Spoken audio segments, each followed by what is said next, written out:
Денеска се навршуваат 28 години од смртта, од убиството на Сашко Гешовски од Кавадарци, прва жртва во судирот кој започна 1991.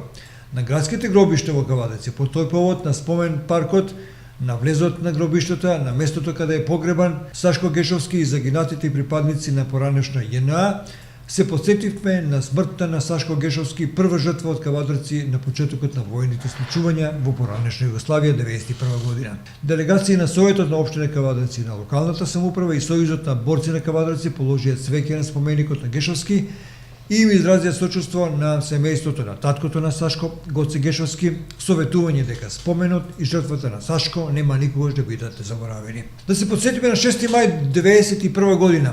Се навршува точно 28 години од загинувањето на нашиот сограѓанин Сашко Гешовски, кој беше припадник на Југословенската народна армија, а својот воен рок го служеше во Сплит, тогашна Социјалистичка република Хрватска. Сашко Гешовски роден 1972 година, а на овој ден, 1991 година, во него пукаше маскиран припадник на Министерството за внатрешни работи на Република Хрватска и со 4 куршуми смртно го погодил младиот кавадарчанец.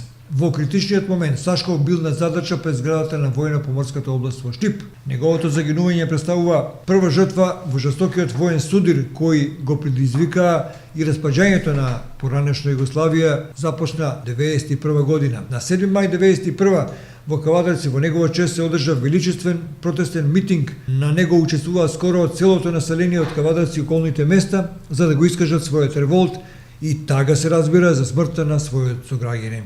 На неговиот погреб присуствува повеќе од 20.000 граѓани, дојдени од сите краишта на Југославија, а во Кавадарци беше прогласена 3-дневна жалост. Инаку во војниот конфликт 1991 година загина уште тројца кавадарчани.